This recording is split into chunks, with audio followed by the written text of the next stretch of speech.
graciously agreed to let us come in, tour it, film it, and interview Miss Fleet from there and put this into a special broadcast for you. Then we've been given a White House, our team, we had to send in all the information for Secret Service. We've done that before to get our passes, but we've been given a press pass for the week. We've been given a press pass for the week to go into the White House to report from the North Lawn, where you see all the other media, to attend any press briefings that they might have that week. We'll do that, Lord willing. They've given us our passes. We also have some interviews with members of the House and the Senate. On that Monday, we have all the press passes, the setup and film on the House side, and then in the afternoon on the Senate side. We already have many of members of the House and the Senate that have confirmed with us that they're going to be there for us to interview them. We'll talk about world events. But we also have filled out the paperwork. We have filled out the paperwork to go and film at the Lincoln Memorial, Jefferson Memorial, Iwo Jima, Vietnam Memorial Wall, World War II, and so many other places. Because we are going to be producing more patriotic programming as we head toward our 250th anniversary as a nation. We also, I don't know about you, have you seen how the History Channel's kind of gone woke? I think there's need for some good quality programming on America's history and heritage that we can show to our children and our grandchildren. Do you agree with that? Remember the former communist KGB agent, Yuri Bezmenov? He gave an interview in 1983 to my friend G. Edward Griffin. It's in some of my documentaries. Toward the end of the interview, he asked Mr. Bezmenov, what can we do about Russia's and the communist attack on America? Their ideology, their values, their worldview, their cultural Marxism. And what did he say? Teach patriotism.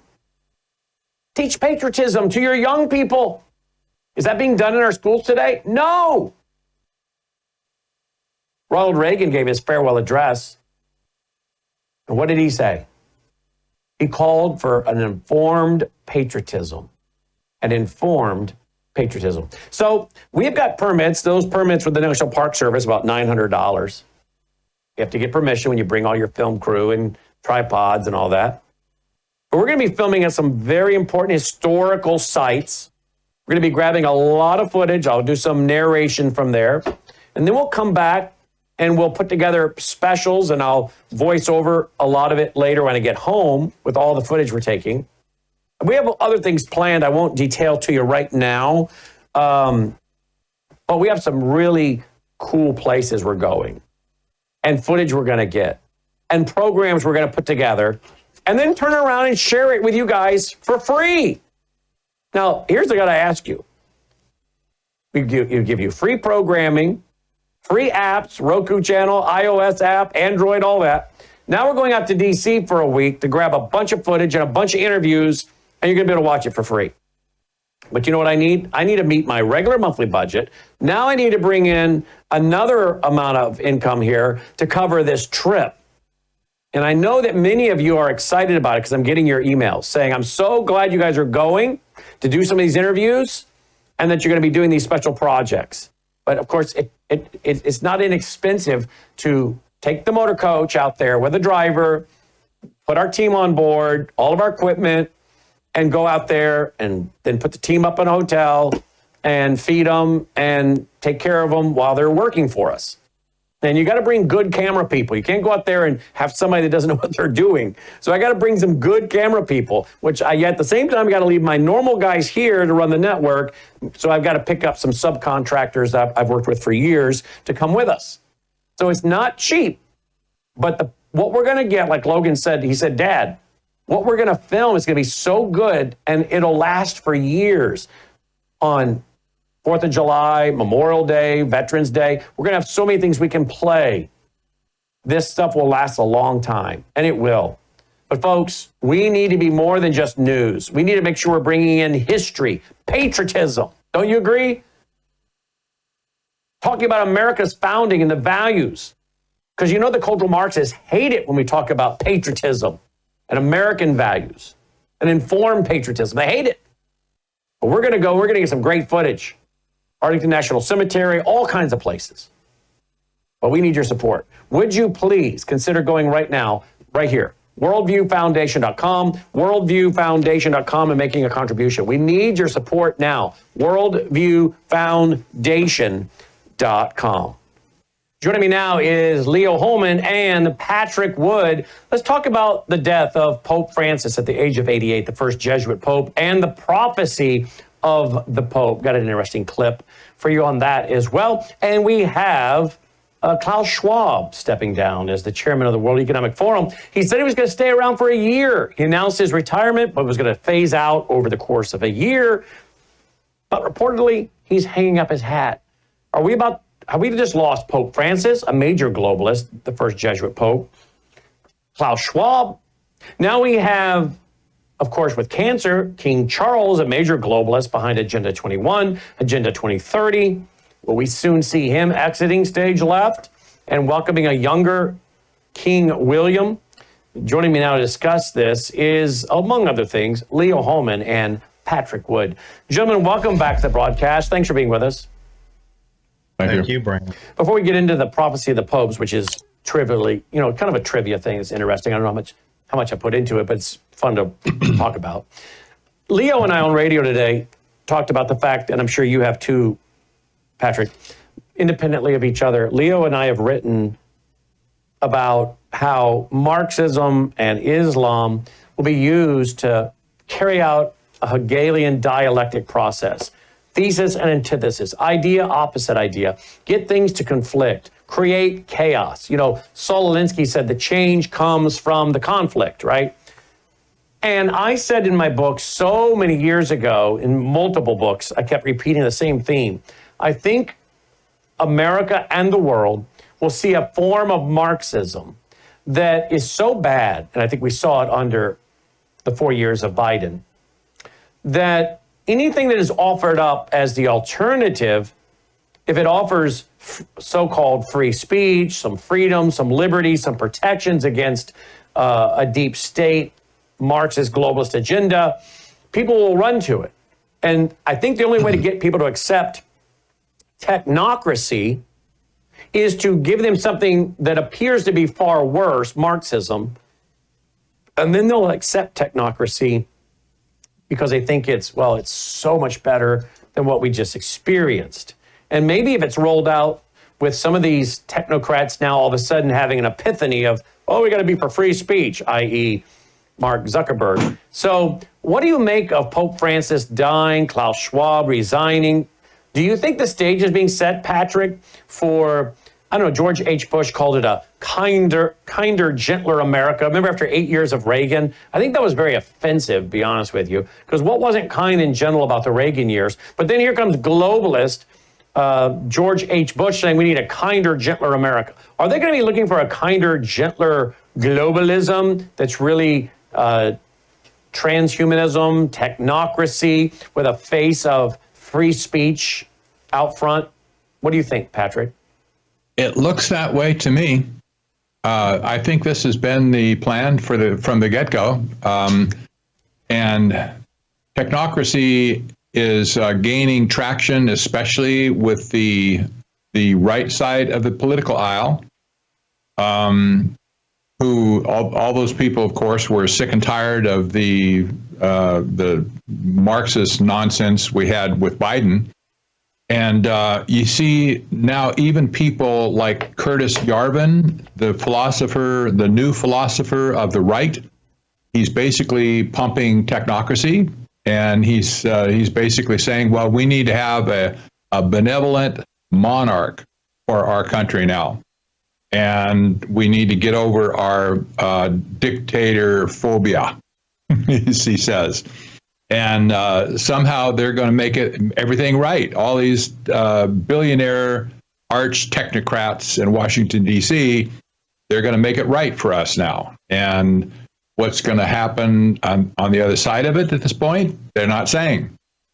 I can tell you what it's going to look like. but basically scientific dictatorship. You won't like it. But nevertheless, this is how they're marching forward at this point, especially all this talk about free speech. Everybody's talking about free speech now. Where'd that come from? Well, there is no significant free speech anywhere at this point, honestly. But nevertheless, this is what they're saying. They're lecturing Europe about free speech, the UK about free speech. They're talking about it incessantly. This is a red flag for me. What do you think, Leo? Well, I would just caution people to think about what's already taking hold in America, regardless of who's in the White House. You know, you can drive through a major intersection in any city now, and you know, maybe you skirt through on the tail end of what you think is that yellow light, but a week or two later you get a ticket in the mail that says you violated the stoplight rule. You were in the intersection a fraction of a second too long as it was turning red, and you now have to pay a fine of $150 or what not, and 70% of that may go to the city or county of the jurisdiction that you're in, and the other 30 to 40% will go to some technocratic company that facilitated the whole thing under contract with the government, and you have absolutely no say. You can't really argue your case in a court of law against a police officer, his opinion against yours, because you have been basically tried and convicted by a machine. And we haven't seen any of that pulled back under Donald Trump. We haven't even heard him talk about things like that. And that's just one small example. We'll also see, big medical decisions being made by artificial intelligence. Whether or not you get that key surgery may no longer be made. That decision may no longer be made by a living, breathing human doctor. It'll be made by AI. So how are you going to argue that? Who are you going to appeal that to? This is what it will be like living under technocracy, Brannon. And, so you're right. People will see it initially as a breath of fresh air, free speech and less government waste and fraud and abuse. And eventually everything will be run by artificial intelligence, replacing human beings, and you will be at the whim and mercy of machines. That's where we're heading. Well, let's transition now to who is going to replace Pope Francis. Pope was a globalist. He was for Agenda 21, Agenda 2030. He was the first Jesuit Pope. He was a Marxist. I'm sorry, that's just reality. I don't think he was apologetic about it. But who is going to replace him? Are they going to go for a kinder, gentler Pope than this guy? Catholic friends of mine thought he was a false Pope. Friends of mine that are conservative Catholics thought Pope Francis was a false Pope. We know Archbishop Vigano, who got deflocked, said that he was chosen by the smoke of Satan. The smoke, for those who don't know, the smoke will come up when the cardinals have picked a new pope. And he wouldn't even call him Pope Francis. He kept referring to him as Bergoglio. Bergoglio, his given name, right? So Archbishop Vigano warned about Francis and Marxism and globalism and the Great Reset. So who will they pick? Well, I don't know. What was it, Leo? 2-3 months ago, you and I started talking about Cardinal Pizzaballa. He would be the Pope with a fun name, Pizzaballa. Now, he's a cardinal in Jerusalem. He is known for not letting too many of his political views out, kind of playing it close to the chest.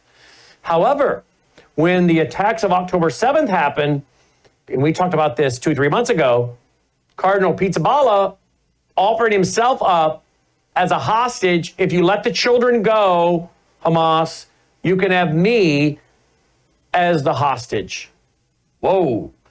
Wait till that story starts catching fire here in the next few days. Because you and I, Leo, are some of the very few Americans, unless you've gone out there and researched Cardinal Pizzaballa. Most people have never heard of him. And they certainly don't know that there was a cardinal that offered himself up to Hamas as a hostage if the children got let go. This guy is like 58 years old, born in 1965, I think it was. So he's what, like 59? Isn't that right? 59. 59? Yep. So here he is speaking on the death of Pope Francis. Listen to this. So I was very concerned. In a way, Gaza was a little bit a symbol of all his, one of the symbols of his pontificate. He was always close to the poor, against the war is defeat. He repeated this continuously, and the work for peace. And the other point also is the dialogue between the different religions, different cultures. This always has been the heart of his pontificate and all what he was doing and thinking of. So now we have to pray for him. Surely now he is praying for us. So we are united in prayer for him with a serene confidence and a serene hope that God will continue to accompany the life of the church that Pope Francis served for so many years. So may he rest in peace, and may all of us keep praying for him, for his soul, and for the Church of God. Okay. Keep praying for his soul. Here's where I have to part company with my Catholic friends. I mean, wow, to think that the Pope dies, you have to pray for the Pope's soul. You know, that's one thing my family won't be doing when I die, Leo. Pray for Brennan's soul. Because you know what, folks? I have placed my faith and trust in Christ alone. His death, his burial, his resurrection. And the Bible says, for those of us that have placed our faith and trust in Christ, to be absent from the body is to be present with the Lord. And for those who place our faith and trust in Christ alone and his work on the cross, it says you pass from judgment into life. The thief on the cross who believed by faith. Jesus didn't say, you better have your friends here, on any of them on the ground, watching you be crucified, pray for your soul. No, he said, today you will be with me in paradise. No purgatory, no, temporary hell to burn off a few more sins. Today you'll be with me in paradise. Why? Because he believed, faith. He realized this was Messiah. He placed his faith and trust in him. So I picked up on that really quickly at the end there. How sad, Patrick, that Cardinal Pizzaballa calls for people to pray for the soul of the Pope. Again, this is where I have to part company with my Catholic friends and say, no. When you trust in Christ, it's all been paid. That's why Christ cried on the cross, it is finished. Debt paid in full. I mean, we just celebrated Resurrection Sunday yesterday. What was the point of the resurrection if it wasn't complete and totality? If I have to go burn off some sins in purgatory and have people pray for my soul to get released sooner, what a sad state of affairs that is. And I want to offer hope to my audience. You don't ever have to worry that we have to sit here on the other side of eternity and pray for your soul. No, you can know right now, and as the Lord on the cross said to the thief, today you'll be with me in paradise. Patrick, did you pick up on that? Wow. Yeah, you're exactly right. The business of what comes after death. I was struck in our message yesterday at church. We talk about, for Christians, the sting of death. And it's likened to just like a bee sting, for instance. It's momentary. It goes away very quickly. And the concept is, of course, when we're present with the Lord following death, there's nothing distasteful for us as Christians when that sting of death takes place. And Christians who are not alive at the rapture, we will experience that death, the physical death, and it's likened to a sting. Well, that sting also is present for people who do not who are not believers in Jesus Christ. And the concept of the sting, well, that's just momentary. what people need to worry about who are not Christians, what comes after that sting, because it's just a sting at the beginning, but when you face judgment after that, that's the problem. That people this is the problem of not believing in Christ. There's going to be another reality for you, and you won't like it. Basically, what this cardinal is saying is that, well, we need to pray for his soul because, well, he's experienced the sting of death, if you will, but now perhaps he's in purgatory, and you're going to pray him out of purgatory to enter into heaven. That's not how it happens. That's not what the Bible says at all. But if for the hope that Catholics can have at this point, if the Pope can't escape purgatory, i.e., he needs to be prayed for to get out of purgatory, where's any hope for Catholics at all? If the Pope can't get a free pass, you can't get another one either. This is really crazy stuff, I realize, but we need to offer people the truth, and the great thing about the truth is it offers hope, right? The truth. Exactly. Just go to the Bible. Go to the Bible. I don't need an evangelical pope. I have no need for the Southern Baptist Convention in Nashville, Tennessee, what we call the evangelical Vatican. I don't need those guys telling me what to believe. I don't need their law. I don't need them telling me, as one Southern Baptist pastor in my area told me, it's a sin. You don't give 10% of your income to the church. How would you know if I'm giving 10%? When did you last see my tax returns? You haven't. And where is that in the Bible? Bring your gifts into the storehouse. That's Old Testament, literally was bringing meat and grain to the temple for the Levites. Okay, there are 3 tithes. So I just want to be fair tonight. We have a lot of man-made religion in the Protestant world. We do, a lot, okay? And there's a lot in the Catholic world. So here's a suggestion to both my Protestant friends and my Catholic friends. Let's just get back to the Bible, because you know what? It's the truth. And the Bible has withstood so many skeptics and critics. There's not one archaeological discovery that has ever proven the Bible wrong. In fact, archaeologists used to dig to disprove the Bible. Now they read the Bible to find out where to dig. We have 23,000 partial and complete manuscripts of the New Testament. None of them contradict each other. None of them. There's no major Christian doctrines that are contradicted in those manuscripts. We have a sure word that can be trusted. So let's set aside people using man-made theology to try to control us, whether in the Protestant world or the Catholic world, and let's just go back to the Bible, because that's what offers hope. And I mention that tonight, Leo, because I want people to have hope. I don't want people saying, as Patrick so eloquently said, if someone's got to pray for the Pope to get his soul out of purgatory, then there's really no hope for me. I'm here to tell you tonight, there is. We don't need the man-made traditions of the Catholic Church. We don't need the man-made traditions of the Protestant Church. We need to go back to the Bible. You agree, Leo? I do. And, if the Pope can't make it straight to heaven and has to go to purgatory, maybe that's why a large segment of Catholics refer to him as the anti-Pope. And it's also interesting that this particular Pope, Pope Francis, taught a very anti-Christian and even anti-Catholic dogma. He came out recently and said that there's no such thing as a physical, literal hell.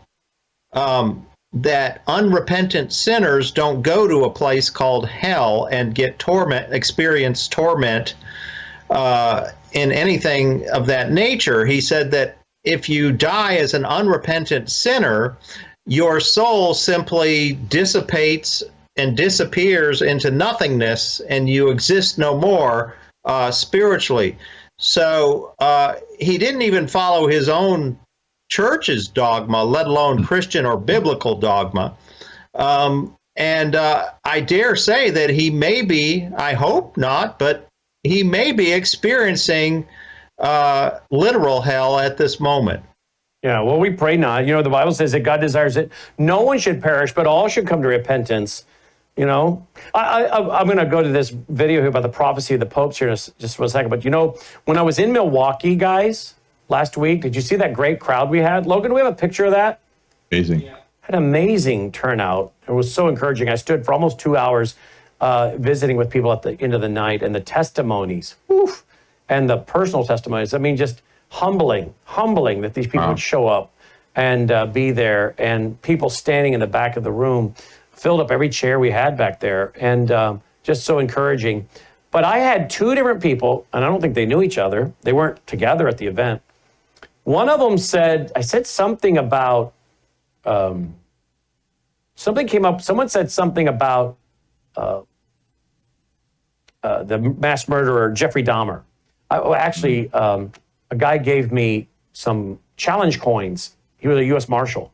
He gave me some two challenge coins. He's a retired U.S. Marshal. And I collect challenge coins, you know, these coins. And so I have them in my office. And I asked him about retiring and where the U.S. Marshal Service is going and whatnot. And I asked him what he did. And one of the things he did was worked in the prisons and dealt with the prisons, obviously, as a U.S. Marshal. And he said he was had spent some time around Jeffrey Dahmer. And he said, that was a really, really strange dude. And I said, yeah. But hey, let me ask you, do you think he became a Christian toward the end of his life? Is that possible? You know, I would think something like that, their conscience would be so seared, you know. But then I think about the Apostle Paul, who was up to murdering people, right? And he said, I didn't know what he was going to say. He said, you know, I watched an interview that he did before he died, and I have to say there's a good likelihood that maybe he had become a Christian. So what I'm saying is, sometimes we may be shocked at people that toward the end of their life who make decisions. We pray that is the case for the Pope, that he realized it had nothing to do with works or anything, but just in the grace of Christ alone, the work on the cross, period, end of sentence. By the way, a lady overheard that conversation. She said, I worked at a convenience store, and Jeffrey Dahmer would come in almost every morning and buy his cigarettes. And she said, I interacted with him regularly because he would come in to buy his cigarettes.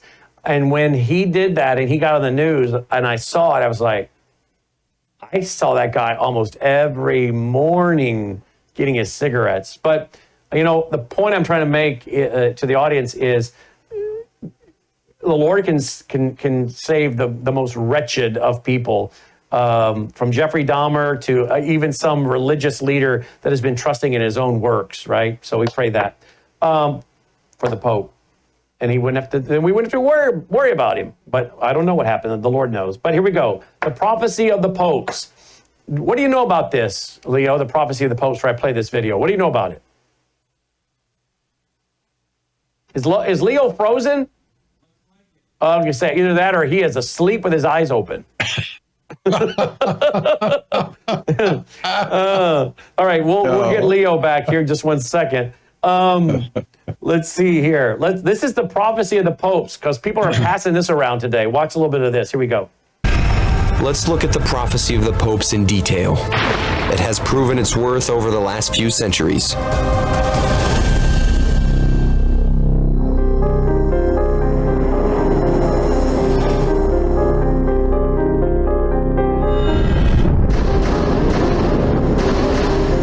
Let's head to the Library of Lille, where the work which contains the prophecy of the popes is preciously preserved.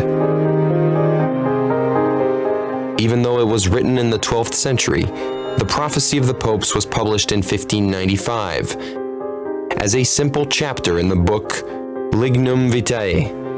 Jean-Marie Beuzelin, the author of the surprising prophecy of Saint Malachi, reveals its secrets. A Benedictine, Arnold Villon, wrote a book called Lignum Vitae. Here before us, wrote the prophecy attributed to Saint Malachi. In fact, it's a text that was discovered at the end of the 16th century, in 1590 to be precise, by a Benedictine monk called Arnold Villon of Venice. He claimed he had discovered by an extraordinary stroke of luck the prophetic text written in the 12th century by Malachi. Au XIIe siècle par Malachie. The prophecy is strictly speaking in the left column, a succession of very short phrases in Latin. On the right are the notes of Arnold Villon and the other Benedictines who studied the text with him. The prophecy of Saint Malachi has the list of the 111 popes and an epilogue. Plus un envoi. The 111 phrases are supposed to characterize all the popes from Pope Celestine II until the last on the list, Benedict XVI. After that, there's a break, followed by a longer and more explicit 112th prediction. The mystery is that the 112th entry is followed by a kind of prophecy. The only real prophecy of the prophecy of Saint Malachi is the 112th phrase. A 3% IRA match with Come back Robinhood Gold. after that commercial break is Reckon. over. We'll let that run and then go right back to it. Don't you love those commercials, guys? So basically what they're saying is that we could now be seeing the last pope. Before we get back into this, is that the gist of what they're saying here, Leo? Before we go back to it, is we're approaching the last pope according to this quote prophecy, Leo? Well, when Francis became pope in 2013, they were saying that he was the prophesied last pope. And some Christian prophecy experts even wrote books about that. Pope Francis was going to be the last pope, that he was the Pope Romanus spoken of Saint Malachi, the Irish monk from the 12th century. Now, Francis has passed, and we're heading towards the 113th pope? And I guess they're going to say that he's the last pope. So it's starting to get confusing, unless maybe they're trying to throw in a caveat that since Pope Benedict XVI had his papacy ended in a very untimely way, not through death like most popes, but a resignation, maybe they're going to try and say now that Pope Francis was actually just an interim pope who was a continuation of the Benedict's papacy, and that this next pope is going to actually be the last and final pope. It's all very confusing, but it is interesting nonetheless. It is interesting, although I'm not sure I buy it. It is interesting. Let's go back to it. Our commercial break from YouTube jumped, so here we go. Let's get a little bit more, and then we'll get a response from Patrick. Pope Benedict XVI is the 111th of the list, leaving only the last paragraph of the prophecy of the popes to be fulfilled, and the events that it announces are particularly chilling. In the final persecution of the Holy Roman Church, there will sit Peter the Roman, who will pasture his sheep in many tribulations, and when these things are finished, the city of 7 hills will be destroyed, and the dreadful judge will judge his people. The end. The last text of the prophecy of Malachi announces 3 things. The first is that the last pope will be called Peter the Roman. Second, that the church will undergo extreme persecution. And the third is that Rome will be destroyed.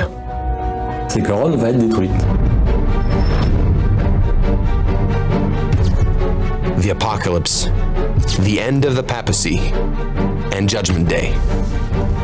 If one takes the last paragraph of Malachi's prophecy literally, the events awaiting us are horrifying.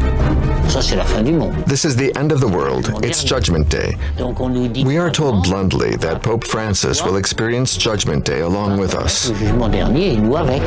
According to different interpretations of the prophecy, Francis will become the most famous pope of all, the one who will be there till the very end. For Malachi, Francis is the last pope. His pontificate will therefore mark the end of the countdown. We're on the edge of an abyss. What will happen to us now? Should we believe it? All right, what are your thoughts about that, Patrick? It's an interesting theory. We know that the Bible tells us exactly what's going to happen in the book of Revelation. You've been teaching through the book of Revelation on Sunday nights. I've listened to several of them. And the Bible is very clear about what's going to happen when leading up to judgment. What the Catholic Church will do at that point, obviously you can see the symbolism of the Catholic Church in the book of Revelation. However, I mean, it doesn't mention that in particular. Well, that's the Catholic Church in those terms. But nevertheless, you can see the symbolism, and you can compare what's going on today with the Catholic Church. Who knows at this point, even if they're going to select another pope at this point, maybe they're not going to even get that far. Who knows? But the idea that there was an interim pope who came in under suspicious circumstances, maybe this next pope is going to be the one that see these things at this point. And like Leo said, maybe that was kind of an interim dodge of the whole issue. Now maybe we're going to see the last pope. Who knows? I mean, we don't base our theology on the Pope, for sure. Right. And I don't get anything that goes on in the Catholic Church is in particular. But you can see how some Catholics are going to be interpreting this in an unusual way. And it's going to be interesting to see what they say about it. Isn't it, though? And by the way... And I will say one other thing. If the new pope comes in and takes the name Peter, yes. Now we better start paying attention. And that's right. Now, by the way, Patrick, you're former Catholic, right? I was, yes. Are you, Leo? Absolutely. All right, well, there you go. By the way, today, April 21st, guess whose birthday today is? Yours. No, mine's the 26th, but thank you. Cardinal Pizzaballa. It's his birthday today. He's 59 today? April 21st. He was born April 21st, 1965. Yeah. There you go. Today's his birthday. So I just think that's kind of interesting. It is. I hear that world leaders are all canceling their meetings with J.D. Vance. They all think he's the what's the guy with the black outfit and the Grim Reaper. He's kind of the Grim Reaper. You show up and so I think world leaders are all canceling their meetings with Vance, thinking he's kind of the last world leader you see before you kick off. Poor J.D. Vance. He's getting a lot of ribbing on social media today. He goes and sees the Pope, and the next day the Pope dies. I mean, he was out there on Easter. Does anyone know what time he died? No. I don't know. It must have been in the early morning hours, sometime maybe between 1 and 2 a.m. You know, they're saying that he had a stroke now, right? Yes. He had a stroke. So who knows? But the guy died. But he didn't look like he was all there when they rolled him out in the Pope Mobile in the wheelchair. Do you look like he was all there to you, Leo? Did you see the video of his meeting with J.D. Vance? No, maybe I can find it. You got it, Logan? Yeah, there's a 55-second video on X showing a clip from the meeting. And I'm telling you, this Pope did not look the least bit cognizant of what was going on. He added almost nothing to the conversation and was generally unresponsive to J.D. Vance. Wow. Is that it? That looks like it. Yep. Yeah, let's play the audio. Yeah.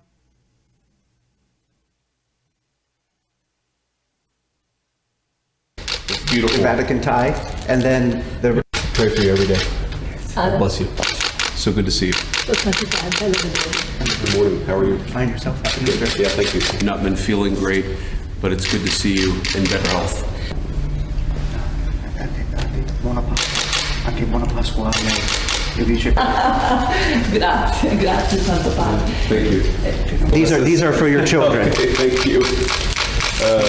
These are the gifts. These are also gifts for you. Thank you. It's beautiful. Vatican tie, and then the rosaries for your wife, the white for your children, and the red one is for. Thank you very much for your visit. Of course. And thank you for seeing me. Did he ever say anything? Listen, watch this part. Pray for you every day. God bless you. Io prego per lei ogni giorno, che Dio la benedica. Grazie, Santo Padre. Happy Easter. Yeah, he never really said anything. He just shook his head. Yeah. Here are the gifts for your children. I wonder what those were. Those are kind of interesting looking gifts. Was that the rosaries? No, he said the rosaries was for his wife, him and his wife. Okay. His wife is Hindu. I don't think she's going to use those. But I don't know what what was that face for, Patrick? She's not. You're right. Hindus don't use rosary, right? But I was just curious as to what the gifts were to the kids. So. Well, the Arab world uses worry beads. That's right. Mm-hmm.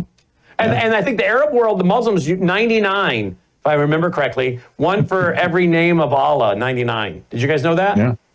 Mm-hmm. Mm-hmm. It's worry beads, they call them. Really? Worry beads? They should be worried. Yeah, they should. They really should. Wow. All right, so let's wrap this up, guys. Where do you think we're going on the world stage with world leaders? Klaus Schwab's gone. Pope Francis is gone.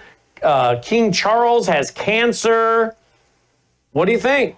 I think, Leo? Brandon, that Klaus Schwab looked like an arch villain, okay? I was always surprised that he was able to hold that position for as long as he did. Him being the face of technocracy and the global reset was not exactly conducive to getting there, okay? He turned off a lot of people, and I think he actually served to wake up a lot of people. So I look for somebody in that position, as well as the next pope, to be more palatable, let's say, to conservatives and moderates. They may not be actually conservative or even moderate. They may be just as radical as Klaus Schwab and Pope Francis. But I am feeling in my gut, I have no way to prove that this will happen, and I could be wrong, but I think they will be portrayed and come across as more moderate, less controversial, and in a position, therefore, to deceive more people than these characters who are passing from the scene, Pope Francis and Klaus Schwab. Patrick, closing comments? You bet it. You bet. We lost Henry Kissinger recently. We lost Zbigniew Brzezinski. We lost, actually, all of the old guard at this point of the Trilateral Commission. They're gone. So there's a new crop now, and they're energetic, they're ideologues, they've carried the torch forward. We don't know who they are all at once, but they're emerging at this point. And you see people like Klaus Schwab and people like Peter Thiel, et cetera. These are young people by comparison. Yeah, these are the people that are going to carry it forward from now. And now this new, potentially, this new cardinal from Jerusalem, he could be a good candidate. He's young, he's energetic, he has a long ways to go. He's certainly articulate, and, we'll see. And he's got a great name, Pope. Yes, he does. Cardinal Pizzaballa. And from a prophetic standpoint, but guess what, Brandon? He won't keep that name if he becomes Pope. I know, but I'm going to still call him Pope. I'm going to call him Pope Pizzaballa regardless. I'm sorry. Yeah, just like we called Francis Bergoglio. Yes, we did. But I think it would be so interesting for Pizzagalla to make it simply because of his connection to Jerusalem and the prophetic implications of him maybe stepping up and helping broker a peace deal, which prophetically we know there's going to be some kind of peace deal that sets the stage for Bible prophecy to be fulfilled. And from what I've been able to read and research about Pizzagalla, he has the respect of both the Palestinians and the Jewish people. Yep. So I'm following this one like I've never followed. I mean, we followed Benedict to Francis, but what made Francis interesting was he was the first Jesuit Marxist Pope, right? We had plenty to say about that. The Jesuit Malachi Martin writing and warning about the Jesuits. I mean, Malachi Martin predicted that the young Jesuits who were Marxists would lay the foundation for a Marxist Jesuit Pope. And he wrote that years before Pope Francis. In fact, all that happened after he died. So that was interesting. But this next Pope, we're going to see, because I guarantee you, whoever they pick will have plenty of research to figure out who he is, what he believes, what he's going to bring to the table, and make a lot of predictions. Closing comment, I see, Patrick? Well, absolutely. Remember that Pope Francis was going to be the unifier between Christendom and the Islamic world. This vision for him kind of faded 1 or 2 years, but after he was chosen. But nevertheless, he chose his name as the great unifier of the Islamic world back to the Catholic Church. Well, he succeeded in some ways. But at this point, who's going to be the one going forward here who will finally bring this reconciliation between Islam and Christendom? That possibly this cardinal from Jerusalem. He would make a good choice at this point to bring the conclusion of that unification. Well, they need something, because you and I reported tonight on the Worldview Report, Leo, that the ACLU, a group in Europe, they are suing. These are British Muslims of Iranian origin led by Jamin Chadari, is threatening to file a lawsuit before the European Court of Human Rights in Strasbourg because of Catholic Easter celebrations in public. Yes. And the Catholics, the Islamists are saying, this is offensive to us. Well, I'm sorry, then go back to the Middle East. Take your prayer rugs and don't let the door hit you on the way out, boys. This is what happens in Western countries when you allow Muslims to come in untold numbers and take over your culture and your religious customs. They're very passive and very quiet at first, but once they build up the numbers, they start claiming that they're offended by Christian holidays. We've seen the same thing in Germany and Belgium, and where they have basically canceled a lot of the Christmas festivities in those countries out of fear of offending Muslims after multiple attacks at Christmas markets in Germany. Yep. Gentlemen. In Texas, too? In Texas as well. You're right. Yes. LeoHolman.com, LeoHolman.substack.com. You have a new piece on this, too, don't you, Leo? I do, at both sites, yes. What's it titled? Francis, the Divider is dead. Whoa, you didn't mince any words. Francis, the Divider is dead. Look for a successor to be portrayed as somewhat. Somewhat more. I don't think you have the full title up there. There we go. Somewhat more conservative and less controversial. More palatable, as I said a minute ago. There you go. LeoHolman.com, LeoHolman.substack.com. What do you got going over at Technocracy.news tonight, Patrick? Who knows? There's always a story. This business of the brain, this is on our mind constantly. We have a symposium coming up on this Saturday. Yes, we're hosting it, aren't we? Here, you and Logan? You are. Exactly. You are. Yeah. What are the hours? What are the hours? Do you know? It's going to be 9 o'clock Eastern to probably 2 o'clock, maybe 3 o'clock Eastern. Excellent. It's going to be not all day, but it's going to be meaty. I'll tell you that. Good. And it's you and who else? It's you and Dr. David Hughes, David Daniel Broody, and Dr. Lissa Johnson. I was looking for a Catherine graphic. Austin Do we not have a graphic will be for it, guys? our moderator. We don't have a graphic for it. Okay. But the one that I always love hearing is Catherine Austin Fitz. She'll be with you? Yes. He's going to be our moderator. Okay. Yeah. Saturday morning, 8 a.m. Central? Well, Central. Yeah. That would be Central. Yes. 8 a.m. Central, 9 Eastern, right here at WorldviewTube, worldviewtube.com. Thank you, gentlemen. Thank you, Patrick. Thank you, Leo. Have a great evening, guys. Thank you, Brad.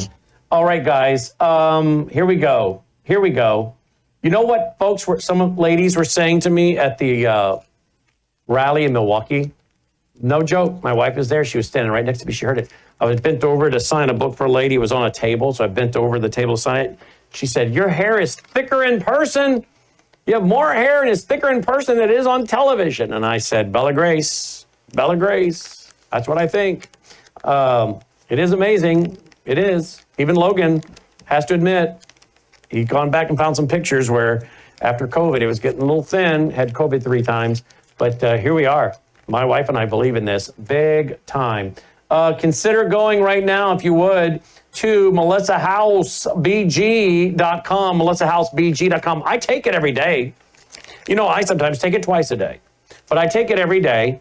It is powerful. It has 3 ingredients. It's got 80 clinical trials behind it. This is not a joke. High-end collagen where the peptides cut short so your body actually dissolves it into your system, digests it. Whereas studies show that the cheap collagen, about 95% of that is ending in the sewer. You know, you're flushing it. Okay? Whereas the studies show you're absorbing 95% of this. So, collagen, cat's claw, that's an anti-inflammatory, and astaxanthin, that is crosses the brain-blood barrier, loaded with antioxidants to take on those free radicals. I think we all know what those are, right? There's a lady that called this morning. I heard Melissa on the phone. She handles customer support, donor relations. She said a lady called today saying, I have to get another box right away. I'm on a subscription, but she needed another box right away. She was talking about the tingling in her hands, and that the tingling in her hands had gone away since getting on Bella Grace. Well, I can just tell you now, the number of testimonies by email, by text, by voicemail, written letters, people are constantly saying, I don't know what I would do without my Bella Grace because it has fixed this problem, that problem. Not everybody has the same problem. And you remember Dr. Mark Miller said with us a long time ago that it goes where your body needs it, right? For me, it was obviously a leaky gut because your gut lining is made with collagen, and my hands were cracked and bleeding for years and years and years. They stopped. They stopped after I got on Bella Grace. Now, I got off Bella Grace for a few days when I had pneumonia last fall, and guess what came back? My thumb started cracking, and if I had stayed off of it, everything would have started cracking and bleeding again. I got right back up on it. We've had many of you guys tell us that whatever your issue was, it went away when you got on Bella Grace, and that for some reason, just like I did, you get off of it for a week. Maybe you were traveling, maybe you ran out, maybe you were sick. I don't know. I got off of it while I was sick because I was just not thinking about it.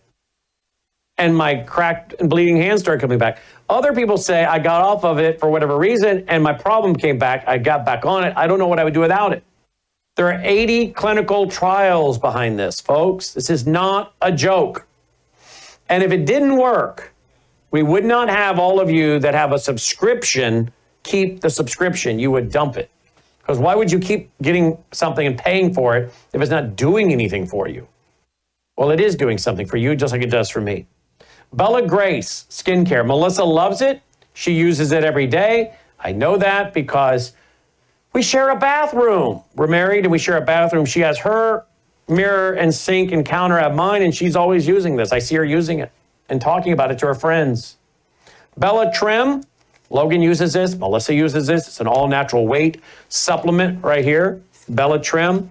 It's also great for your cardiac health. Okay. And then restorative sleep. These are gummies. Melissa takes 2 of these so she can stay asleep. And she gets up in the morning sometimes at 7:30. 7:30. She's like, can you believe it? I slept till 7:30. Because sometimes that poor gal is up at 5:30. She gets wake up, she can't get back, or she's up at 2 or 3 and get back to sleep. So like this morning, she said, I slept till 7:30. That's a victory. Well, of course it is, because who wants to be awake for 3 hours out of the night, right? Or get up at 4 or 5 and can't get back to sleep. So she got on that. So she loves all their products. You'll find it at melissahousebg.com, melissahousebg.com. They don't pay us unless you use their product. And so we urge you to get their products and use them. If they don't work for you, then don't order them. But I know they'll work for you. They work for me, and they're working for lots of you, folks. So use it. Get it. Great products. We highly believe in it. Logan, do we have that brand new spot for Gatatana? All right. Well, we have a new spot for Gatatana. We're going to play that a little bit later in the program. Great product, Gatatana. So I'll talk about that a little bit later. But for right now, I want you to go to melissahousebg.com. Joining me now is David Pine. David, we have a lot of news. Thank you for joining us. Of course, everybody knows he's our national security expert. David, thank you for being with us. Thanks, Brian. Great to be on. Let's go right away. The news tonight is, I dealt with it with Jim Paff earlier tonight. There seemed to be a push by the deep state to get rid of Secretary of Defense Pete Hegseth. I can play a clip of what he had to say about it on the White House lawn today. But here, apparently, here's a report. The Marxist blob is trying to remove Secretary Def Hegseth, Tom Cotton.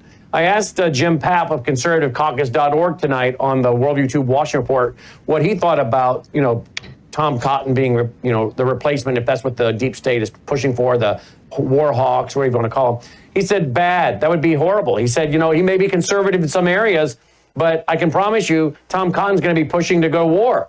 What are your thoughts tonight on this? Well, I think it's really interesting that all this controversy magically appeared after reports indicated that Pete Hegseth was one of the 4 Trump officials at the senior level who refused to go to war with Iran or at least advised President Trump to follow Tulsi Gabbard's intelligence that this could lead to a wider war as we've been discussing. Of course, no one wants Iran to have nukes. Unfortunately, I think they likely already do.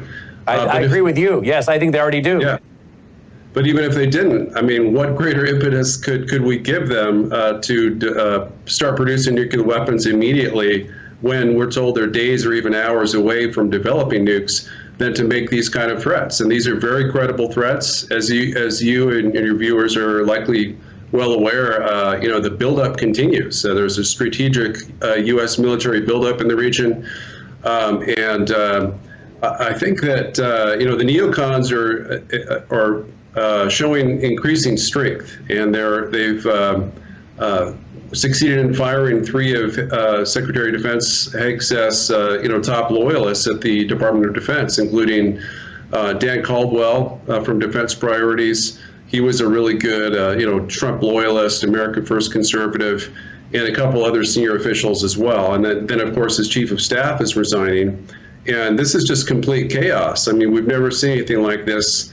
And there's no evidence. There's no evidence that's been produced that any of these fired, Department of Defense officials committed any offense. There's rumors that they may have, leaked classified information or something to that extent. But there's been no actual evidence produced that there was even an investigation. They were simply terminated after being put on suspended leave. And Hegseth, of course, this story came out, I think it was late yesterday, that he may have had a signal chat with his wife, his brother, and his attorney disclosing some operational details about our Yemeni, the Houthi strikes. And he's denied that that's the case. So this does seem to be kind of a situation where he's being isolated. I think even if he isn't dismissed from the Trump administration under pressure by President Trump, I think that he's sufficiently isolated that he's going to be looking over his shoulder, and he's going to be wanting to, meet the neocons halfway, maybe appease them with massive bombing strikes on Iran to keep his job. You don't think that President Trump is going to ask him to leave, do you? I don't, but I mean, we're hearing, all this pressure, all these stories, the drip of, kind of this building signal gates scandal and all these, the chaos at the Department of Defense. It's definitely a bad look for Pete Hegseth. I just don't think that he's really guilty of any or virtually any of the offenses that are being claimed. And certainly Mike Waltz bears a lot more of the blame than Pete Hegseth for adding his buddy, his neoliberal Atlantic magazine editor buddy to the chat where those details were being discussed. Otherwise, we would have never heard about it. Mm-hmm. Here's Pete Hegseth. I played it on the Worldview 2 Washington Report today, this evening, but it bears repeating. Here's Pete Hegseth on the White House lawn for the Easter egg roll today, talking about it. What do you want to say, sir, about the signal chat controversy? What a big surprise that a few leakers get fired and suddenly a bunch of hit pieces come out from the same media that peddled the Russia hoax won't give back their Pulitzers. They got Pulitzers for a bunch of lies. Pulitzers for a bunch of lies and on hoaxes, time and time and time again. And as they peddle those lies, no one ever calls them on it. See, this is what the media does. They take anonymous sources from disgruntled former employees, and then they try to slash and burn people and ruin their reputations. Not going to work with me, because we're changing the Defense Department, putting the Pentagon back in the hands of warfighters, and anonymous smears from disgruntled former employees on old news doesn't matter. So I'm happy to be here at the Easter egg roll with my dad and my kids, because, you know, this is what we're doing it for. These kids right here. This is why we're fighting the fake news media. This is why we're fighting slash and burn Democrats. This is why we're fighting hoaxsters. This group, no, this group right here, full of hoaxsters that peddle anonymous sources from leakers with access to grind, and then you put it all together as if it's some news story. And when we know it, we know exactly what it is. So I'm really proud of what we're doing for the president, fighting hard across the board, and I'm going to go roll some Easter eggs with my kids. Thank you very much. We have spoken to the president, and we are going to continue fighting on the same page all the way. Come on, guys. Let's go. There you go. You want to comment on that? Great. The thing about him is he knows where the camera is, and he looks at that. He does this all the time. Of course, he was in the media. He knows. He's comfortable for the camera, and he knows how this is going to look when it's played by guys like me tonight. And he looks right into the camera and is talking to the media, but also to the American people. He does a very good job of being his own press secretary, to be honest with you. Yeah, he's extremely media savvy. It's one of the reasons that Trump hired him. He's very competent. Certainly, again, he may have had some issues. I want to say, sir, about the signal chat. Kind of mini scandal, but it's unfortunate that he appeared to throw his loyal subordinates under the bus when they didn't do anything wrong. There's no evidence that they leaked anything that's prejudicial. Let me pick that up there. At all. So when he was saying some disgruntled employees or whatever, so he's throwing people that were with him and behind him who came to the Pentagon with him. Did he just do that? Yeah, that's a good point. Did he just throw them under the bus? Yeah, I was watching a podcast with Lieutenant Colonel Danny Davis, and he that was his conclusion as well. I think that, because there's these three senior officials from the Pentagon, one of which, Dan Caldwell, he worked with when he was chair of executive director of Concerned Veterans of America. And, they've been friends, they've been colleagues for many years. So that's one of the reasons that he brought Dan along. And then to have him fired, under a cloud of suspicion with no real evidence, 3 months later, when he's been a loyalist to Trump and Pete Hegseth in every way is disappointing. But again, this may be Pete Hegseth's way to try to appease the neocons and say, okay, you've taken your blood. I'm not defending them. Let's call a truce and move forward with what's best for America. And if that's the case, then good for him, because it's more important we have him in place because his likely replacement, as I think we've discussed, or one of the replacements being floated is Tom Cotton's neocon senator that's gunning for his job. Yep. And he's doing so with the support of never Trumpers like Bill Kristol. Yep. Well, I reported on the Worldview Report tonight. Chief of Staff Joe Casper, Deputy Chief of Staff Darren Selnick, and Colin Carroll, Chief of Staff to Deputy Secretary of Defense Stephen Feinberg. They were all placed on leave and escorted out of the Pentagon. So, All right, so hopefully he makes it. All right, Pete Hegseth can hang in there and not bow to the pressure of the folks wanting to go to war, right? Unless it's absolutely necessary. All right, let's go to this story. You put on your X account, here it is. China is preparing to invade Taiwan later this year, as soon as next month. Okay, you are, and then you showed a map here. You are continuing to say that this is a real possibility. Yeah, it remains an imminent possibility. I've been predicting since 2020 that Xi Jinping has set a goal of reunification with Taiwan by 2025 or 2027 at the latest. So I would be surprised if this year passed without a Chinese blockade or invasion. I mean, every indication says that they're ready. Now, of course, we know he gave orders to the PLA to be ready for war by 2020. It's been 5 years since. We've never seen an amphibious force of the size of the Chinese amphibious fleet since D-Day, or rather since the U.S. invasions in the Pacific as well, the amphibious invasions, Iwo Jima and others were Incheon. Incheon is probably the last time that we saw it during the Korean War under MacArthur. So, the Chinese have all kinds of, blue water Navy developments. They've got 3 aircraft carriers. They're building a 4th carrier. They have helicopter carriers, drone carriers, many of which are more advanced than our own. And they outnumber the U.S. in warships by a factor of 10 to 1, according to Captain James Fennell, former director of the U.S. Pacific Fleet. And according to him also, the PLA Navy dominates the waves in the second island chain. So it's increasingly unclear how anyone in the U.S. military could think that the U.S. could successfully defend Taiwan from a Chinese invasion, particularly given the fact that, as President Trump has stated, they're essentially 81 times closer, to Taiwan than the U.S. is from the U.S. mainland. Okay, and then finally, we got Steve Witkoff and Marco Rubio over in, Europe. They're meeting there to end the war. What do you make about this?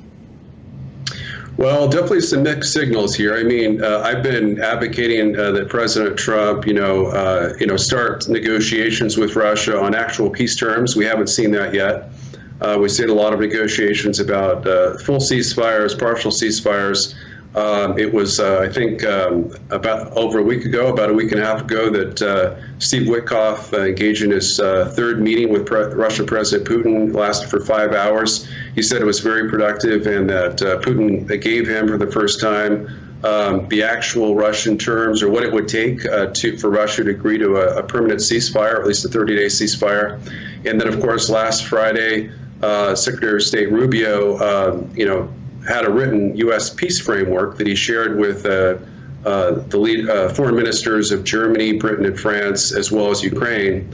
And essentially, I found out that it's essentially the Kellogg plan, the Kellogg plan is mostly unacceptable to Russia, but it has some good elements. It has no NATO for Ukraine. It has Russia would be able to retain de facto control of the annexed regions. Those meet Russia halfway, essentially, but it's not going to be acceptable to Russia unless that's just our opening gambit, and then we can negotiate a little bit more in their direction. And then finally, David, Zelensky on Resurrection Sunday, what some refer to as Easter. What did he do? He decided to host a gay pride parade. So demonstrating that he stands with the woke left, that he's really continues to stand with EU, Politburo members, and of course the Biden regime and other woke liberals, just trying to pay them back with, turning Ukraine woke in order to get their sympathies, because he knows he's not going to get it from the Trump administration, because the Trump administration is acting in furtherance of U.S. national security interests. And those interests favor ending the war in Ukraine, not trying to prolong it through more military aid to Ukraine.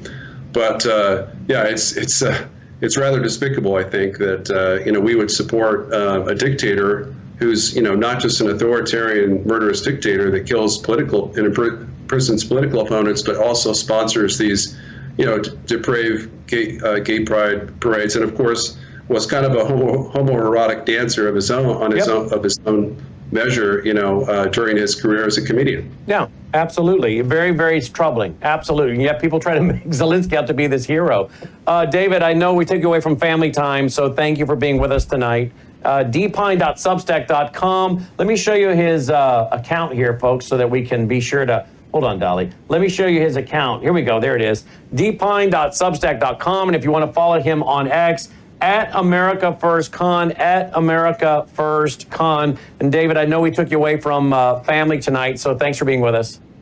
Thanks so much, Brand. It's great to be on. David Pine checking in. Check out his site, dpine.substack.com. Now, what are you excited about? I know what you're excited about. I know what you're excited. We're all excited, but in due time. Somebody just brought my granddaughter into the studio, and she knows it, right? Yeah, she came in from where they live, another state, and flew in. And I've not seen my granddaughter, but my granddaughter, I'm told, is in the building, and Dolly seems to have heard it and knows it, so she's eager to get out of here. And so when she wants something and doesn't get it, she starts misbehaving, and there you go. So she's trying to now get my attention by dragging off some of my EMF blanket. There you go. Maybe somebody wants to grab that from her.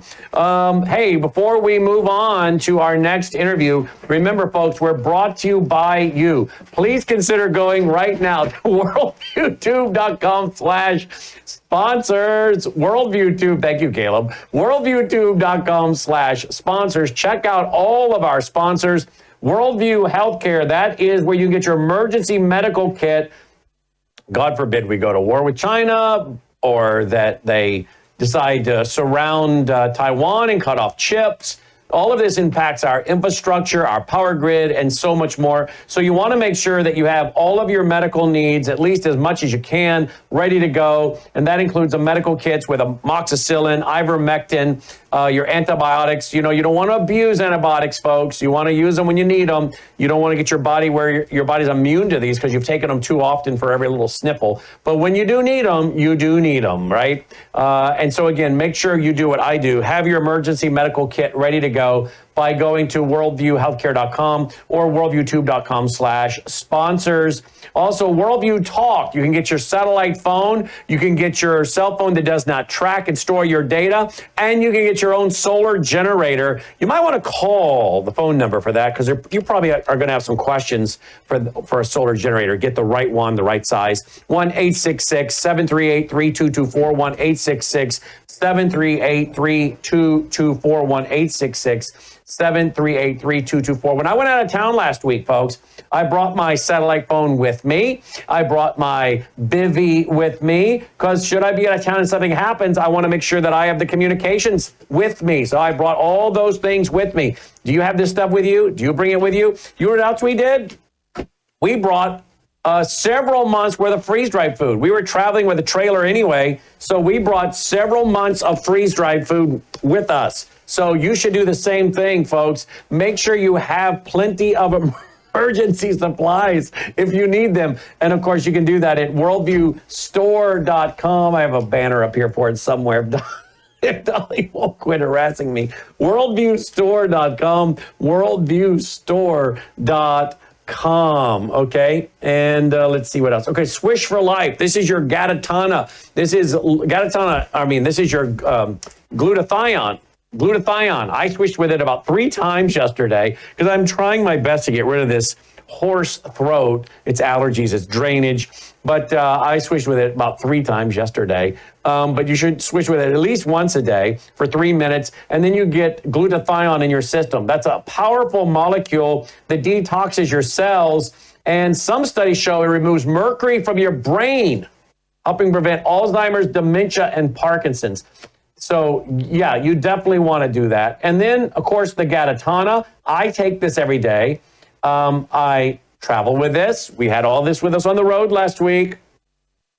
And I drink this every day. Dolly gets a half a scoop on her food because it is loaded with antioxidants and other things. There's that cat Binks that had the tumor, got it on Gatatana, tumor gone. What does that tell you, folks?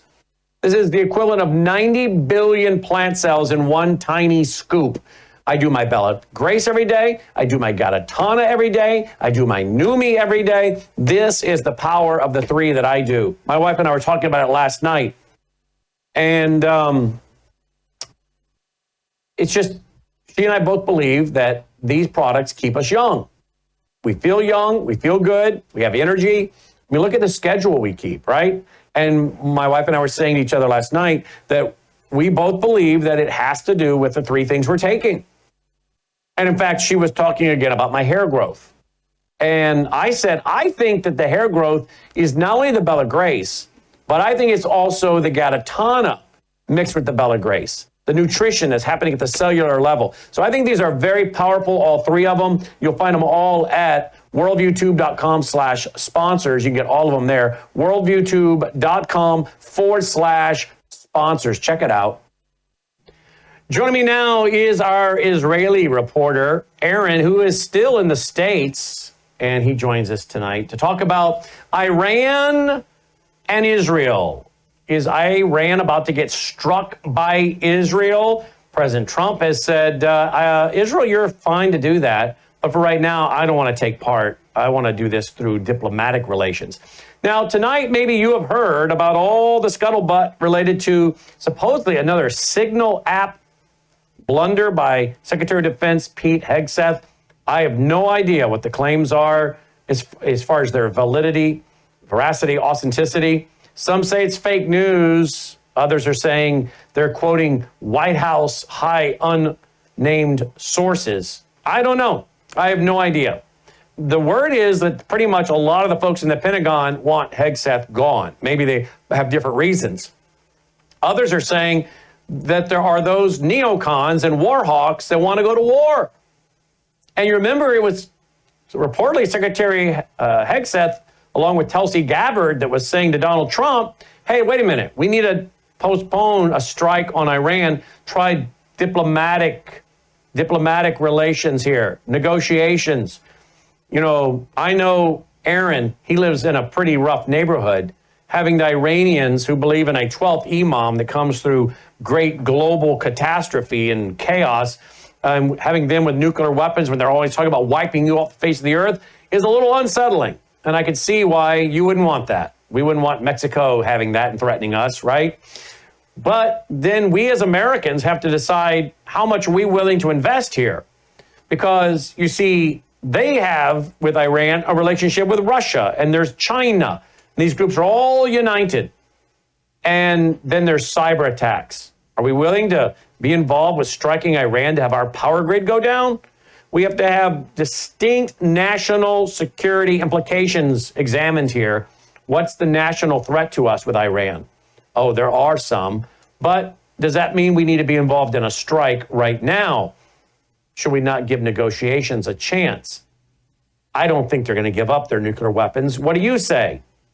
What do you think? But needless to say, we need to look at all sides. And I think the president needs to give a Oval Office address if we go down that road and warn the American people as to why we're going, the threat that Iran poses to us, the threat they pose to any of our bases in the Middle East, and also warn the American people about the terror cells that we know are here, not to mention the cyber attacks that can happen on critical infrastructure on America from anywhere around the world. The American people need to be fully embraced and informed on this. Then there are others who are saying that Congress would need to declare an act of war. We need to go by the Constitution. I'm just telling you what all the various sides are saying. Very interesting times, and we need to study all of these things, do we not? Joining me now to talk about this and more is our reporter from Israel, Aaron Lavarco. Aaron joins us fresh off appearance in Milwaukee. Let's go to that first. Look at that. Aaron's sitting on a throne. Are you in the temple? Are you on the throne? What are you doing there? No, Brandon. I'm sitting in a hotel room in Houston, Texas. It happens to be a large sofa chair. Don't be mistaken. Well, I feel a little intimidated. Logan, where's my throne? Where's my throne, Logan? I feel a little intimidated. No. I'm just a poor, humble servant sitting in a very cheap hotel room, believe me. Well, a very impressive throne there you got. Anyway, I love messing with you, Aaron. So tell me what you thought of our Milwaukee Waukesha rally. What'd you think of that, Aaron? Oh, it was such a thrill, Brandon, to meet such distinguished people. And when I say distinguished, they are our supporters. They are the ones that are the fuel. They're the coffee that's giving us the fuel and the energy. They are the ones that are writing letters. They are the ones that are praying for us, supporting us. The VP, he went off on Zelensky. You know, you and I wouldn't be able to do this. That's right. So for them to come along, show and drive however far they drove, show the support, and treat us with utter respect. I mean, It was a real. Have you ever felt so much love and appreciation in one place? No, really. That it was so special, and talk about feeling honored as well. And of course I met Dr. Andy Woods for the first time. I could not believe it when he walked in the room. 6'8" giant. I only know him as the same size as me on a television screen. But it was great to have fellowship with him, with you, with Logan. And to meet others, one of the lawyers, what was his name? Dan Eastman. Dan Eastman, Dan Eastman. I got to shake hands. Was it with the senator or the congressman, Congressman Glenn Grothman? Yes, the congressman there, and just other people that have written letters. It was a great night. I enjoyed it. Thoroughly enjoyed it. Absolutely. Yeah. And thank you for inviting me. Yeah, absolutely. You're welcome. It's an honor to have you there. And you were talking about the rebuilding of the temple. I want to go to that real quick because you think that's going to happen. You said to the audience, you think that's going to happen in your lifetime. Yeah, and that's something that I would not have said 5, 6, 7 years ago. No way. But the thing is, Brandon, with all of the information that is coming, with all of the events that are shaping up, taking place, sometimes people ask, well, where is God in this and where is God in that? Sometimes you just have to look at all the things that are happening at the same time. And you say, well, maybe this is where God, and maybe God is doing something because of all the things that are coming together, the red heifers, the priestly garments, the priestly instruments, the menorah, the pools of Siloam being excavated. The Spirit, the verse that I quoted from the book of Haggai, where the Spirit of the Lord stirred up the people. The people are stirred up. They're ready. They want, especially for the religious Jewish people, they've come back home to their land now, Brandon. We're not living under a foreign ruler. So what are they waiting for, these religious Jewish people? What are they waiting for? In their minds, it's clear. Yes, they're waiting for the Messiah to come, but in their eyes, they have to build the temple in order for the Messiah to come. So this is a big motivation, and something that I said also was they believe it's going to usher back in the glory of God that was departed in AD 70 when the temple was destroyed. So this is a high motivation for these Orthodox Jewish people. And the other key point that I mentioned as well is the verse where the Lord quotes as well, my house will be a house of prayer for all nations. A lot of people aren't quite getting the universal vision connected to the rebuilding of the temple. There are prophecies in Isaiah and Micah that says in the last days, the mountain of the Lord, which is Jerusalem, the mountain of the Lord will be exalted above all nations, and nations will come up.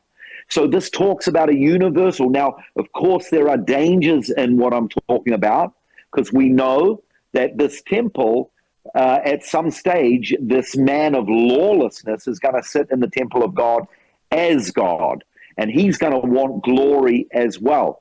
But we've talked about this many times. We don't need a temple as believers. We are the temple, but scripturally we know it's going to happen. So, yeah, I got excited talking about it, and I am excited talking about it because it's biblical prophecy being fulfilled. And the other thing is, again, I quoted from the prophet Haggai in chapter 2.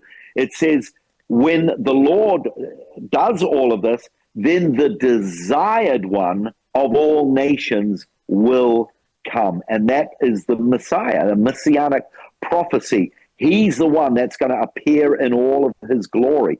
So ultimately, that's what we are desiring, the return of the Lord. But we know that certain things have to happen beforehand. Yep. All right, let's go to, before we go to Iran, you guys striking Iran and Trump saying, hey, Israel, if you want to go do that, go do that. But right now, I'm not going to get involved in that. Before we go there, the death of Pope Francis, kind of shocking. I mean, we all knew he was in bad health, but didn't expect it after seeing him yesterday.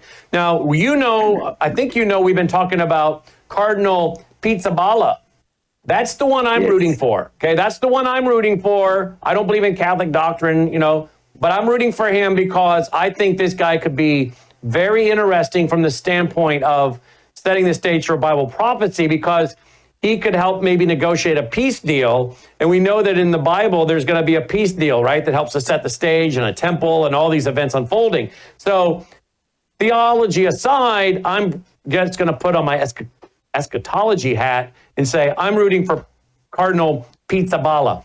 What do you know about Cardinal Pizzaballa? Did you know anything about him before we started talking about him on this show a couple months ago? Yeah, I did. I read about him, I think it was a couple of years ago. He is born in Italy, of course, with a name like that, and he has resided in Jerusalem. He is the Jerusalem Cardinal, and what I read about him, Brandon, is for many years now, I think it's up to about 20, if I remember correctly, he has had strong dialogue with rabbis. For those viewers who don't know, just outside of Jerusalem in a place called Latrun, which is believed to be the road to Emmaus after the resurrection, when the Lord was walking on the road to Emmaus. There's an area called Latrun, and in that area, there's actually a group of Messianic Catholics. I happen to know 3 guys who are part of that community. So he's had dialogue with Messianic Catholics, meaning they're Jews, they're Catholics. One of my lecturers in the School of Tourism is a Jewish Catholic Jesuit priest. So he speaks Hebrew. He dialogues with these people. He is a bridge with the Pope that has just passed away. So that's a really interesting bridge.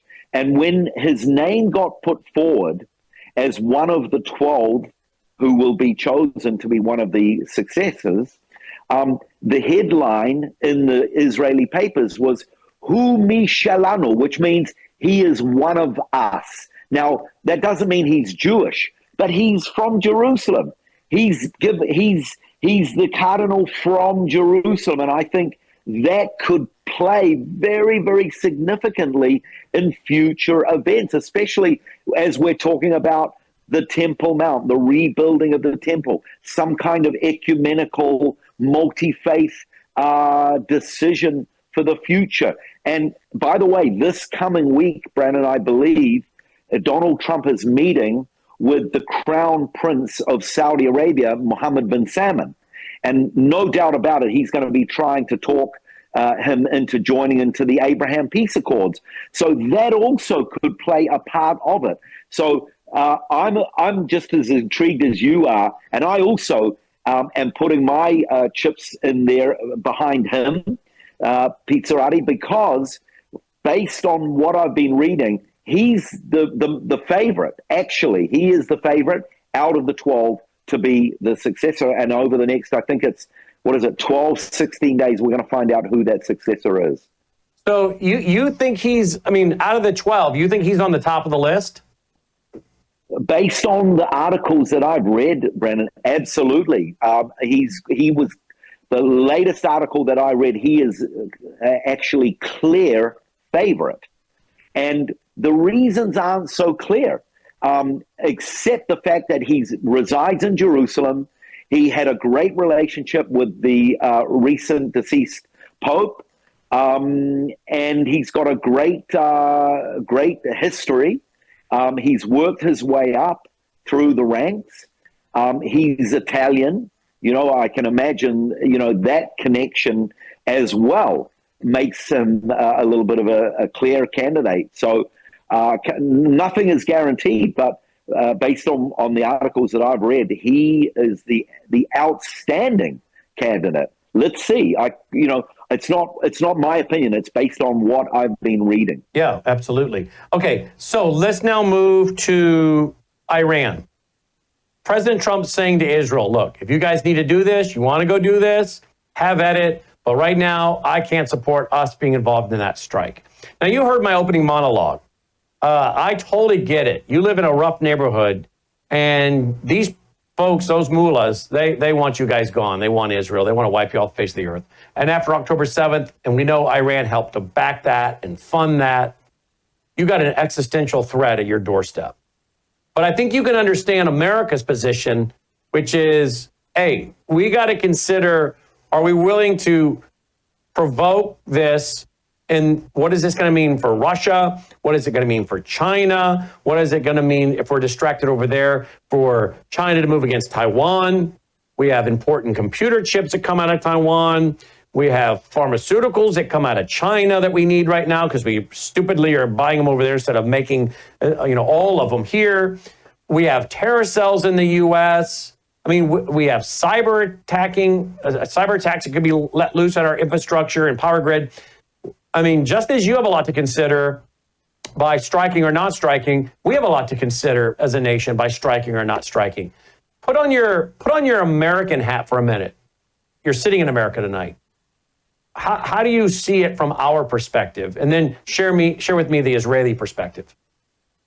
Brennan, the turning point for me came when Bibi was sitting with Donald Trump in Washington, and you and I were analyzing it and looking at the body language. For me, a key turning point is when Donald Trump said, we're behind. We want a diplomatic solution, but if there's not a diplomatic solution, we will consider other solutions, which is obvious, he said. But then he said, but Israel will lead it. And that was a massive statement from Donald Trump. I did not see that coming. I did see the body language of Bibi, and he looked out of his, he looked like he was in deep waters. So having said all of that, I personally think really the ball is now in Bibi Netanyahu's court. And our nation, I've been following our news in the heartbeat.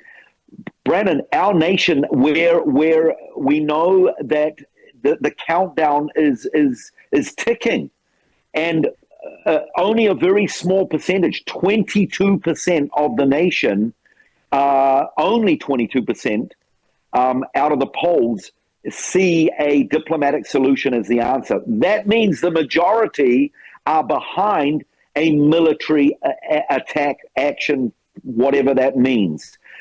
I want Bibi to press the button. The nation wants Bibi. We want the shackles of the fear and the intimidation, this axis of terror done with. Now, has Bibi got the will? Obviously, he's got the backing of Trump. I believe that Trump and America will back up Israel if we go. But it just seems to me that, and I'm, it could be for the reasons that you mentioned, Brennan, why Trump has put the ball in Bibi's court. It's kind of a little bit uncharacteristic of him to do that with his very alpha personality and with his ego, for him to do that and to put the ball in Bibi's court. There are probably other factors that we don't know about. Now, here's one new factor that is a massive factor here. Just recently, I'm talking about the last number of days, Egypt, who has been a very close ally of America, they seem to be turning away from America. By the way, for the viewers, let me remind, Egypt are a member of, what is it called? BRICS. They are a member of BRICS. BRICS are a group of nations that are trying to come up with a different monetary system that is going to try and push the American dollar out. But Egypt in the last week, Brennan, they have had military drills, not only with Russia, but also with China. Egypt are betraying America. That's what I'm reading about. So this could be another factor that Donald Trump is taking into consideration. He's looking at the region at large. Then there's the issue of Syria, what's going on, the unrest in Syria. Then there's the issue of Turkey, because let's not forget, Turkey are a NATO member. And if Turkey get involved, according to the laws of NATO, if, let's say, Turkey gets involved and they go to war with Israel and Israel strikes back at Turkey, the laws of NATO that if any NATO nation gets attacked, all the other nations must come and defend. I think it's Article 5. It will trigger Article 5. Yes, exactly. So I believe, like I said, it seems uncharacteristic that Trump would put the ball in Bibi's court. There's got to be some reasons. Look, for all we know, maybe he's sat one-on-one with Bibi and he said, Bibi, I don't want to get the glory. I want you to get the glory. I want you to be the leader. This is your moment. Trump, he's got that side to him. He's got that side of his personality that he may be doing this to Bibi. Right. Does Bibi have the strength and the will to do it? We're waiting. This is not an easy time for Israel. The war is continuing to rage in Judea and Samaria, in Lebanon. Hezbollah are ramping up again with Hamas. And thankfully, there is positives. We are winning the war. We are taking out more and more terrorists.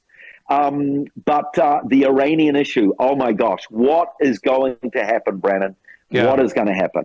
What is going to happen? All right, here's a clip by Donald Trump from the other day. Here we go. Listen to this.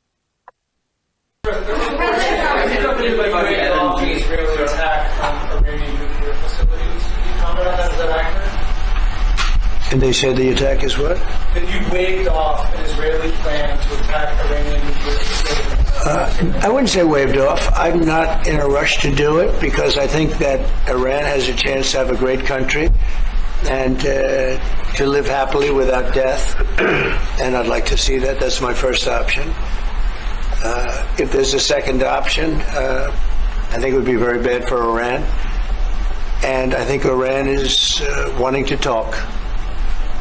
I hope they're wanting to talk. It's going to be very good for them if they do. And I'd like to see Iran thrive in the future, do fantastically well. I know the Iranian people, they're incredible people. Always have been very smart, very energetic, very successful people. And I don't want to do anything that's going to hurt anybody. I really don't. But Iran can't have a nuclear weapon. It's, pretty simple. It's really simple. We're not looking to take their industry. We're not looking to take their land. All we're saying is you can't have a nuclear weapon. You just can't have a nuclear weapon. That's all we're saying. I think they already got the nuclear weapon. I think I already got one. I think Peter Pry, former CIA analyst Peter Pry, used to sit at this desk. We produced his radio show every week, his TV show. He thinks they have one. He passed away 3 years ago this August. I think they have one. The question is, how many do they have? I mean, they could get one from Russia or China if they wanted one, right? Or North Korea? Right.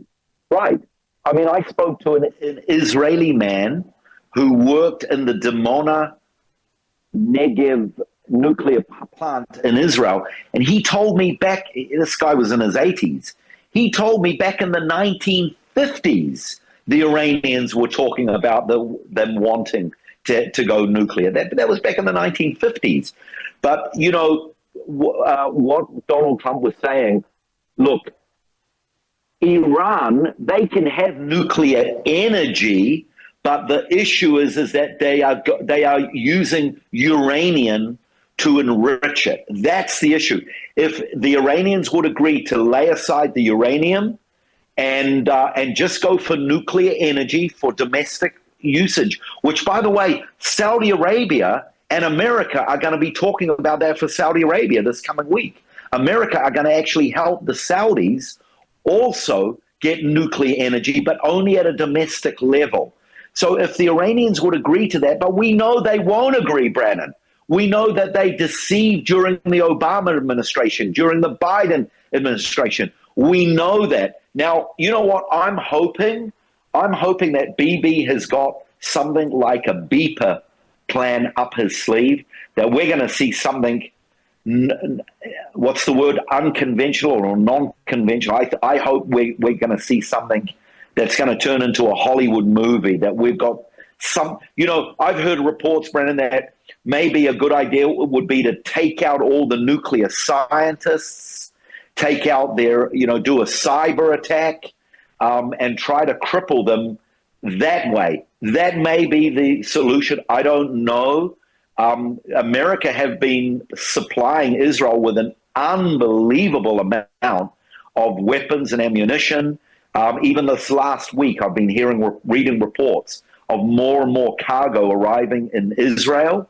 So, they've obviously got some plans going on behind the scenes, but the big question is when. This talk can't go on forever, and I don't see a diplomatic solution at all. I think it's just a joke. And I think, Donald Trump, he's not stupid. He knows the nature of the Iranians. Let's hope that his spokesman, what's the guy's name? Witkoff or Steve Witkoff. Yep. Yeah, let's just hope that he is not deceived here into or he's duped by the Iranians. But I don't think that's going to be the case. So yeah, we're just having to wait and see. Are you familiar with the beach, Olga Beach in Hadariya, Israel? Yes, it's 15 minutes from where I live. Olga, near Hadera. Okay, 15 minutes. Did you hear there was a shark attack there? The article, Brandon. I honestly, I live in Netanya, which is very close. It's on the same strip of water, the Mediterranean coast.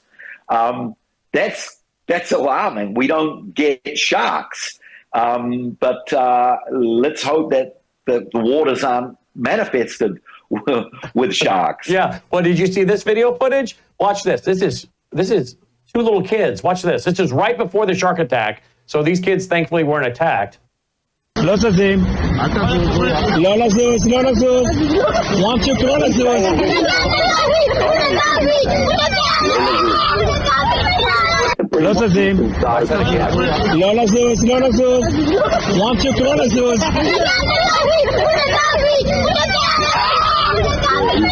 What were they saying? Is that Hebrew? Yeah, he was basically, the man was saying to the children, don't move. Just stay there, don't move. And I don't know why that advice, but why that advice? They started splashing around. That's definitely. They think it's a harmed animal or something. Here's another one. Look at this.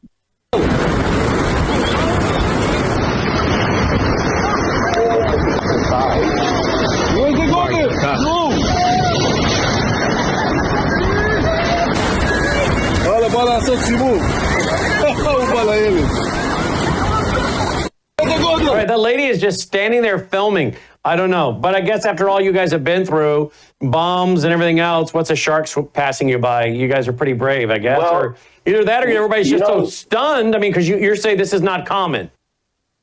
It's not sharks, not at all. I mean, every year we have some serious jellyfish along the coast there. But sharks, definitely not. So that is a surprise. Thankfully, I didn't read of anyone getting bitten or eaten. But let's hope that it's a passing thing. Yeah. Well, they weren't wearing any Palestinian flags or keffiyehs, so that's good, right? Oh, wait a minute. An Israeli settler was killed earlier by sharks in Yanaya Beach near Net. Here, let him read that. You realize where that's at, Aaron? What does it say? It says Beit Yanai Beach near Netanya. I live in Netanya. You live there? So I live in Netanya. Yeah. Wow. So I did not read about that. Well, here, wow. Let's see what the video is. Let's see.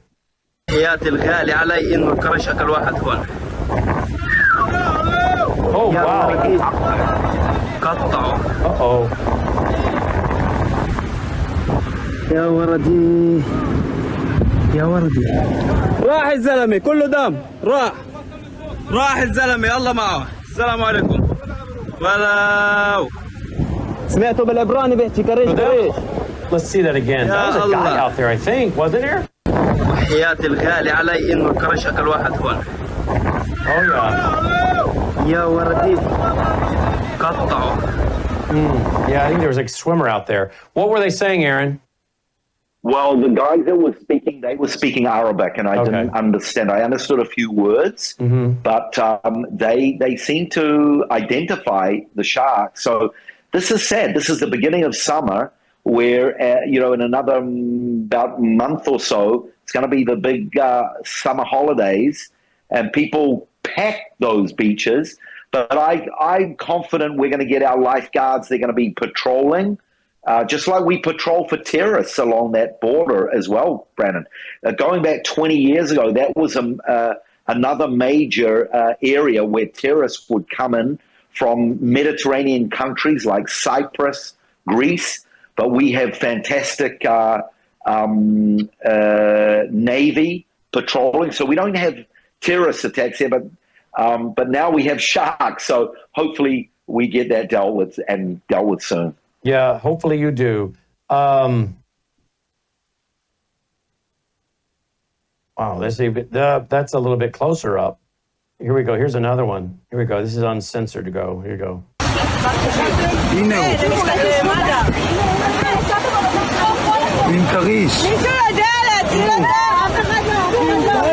הוא נראה לי הוא עזב אותו. תקשיבי גברת. וואו, עם הכריש, הוא רב איתו. הוא מתכסח איתו. וואו. הם אוכלים אותו. He was doing his best to fight him off, was he not? Yeah, and the people that were talking, Brennan, they recognized it as a shark, and they were in shock, and they were saying that he's eating them. Yeah. Very serious. As if we don't have enough problems. Yeah, exactly. By the way, what was that in the background there? What is that in the background in that picture? What that is a coal refinery. A coal refinery?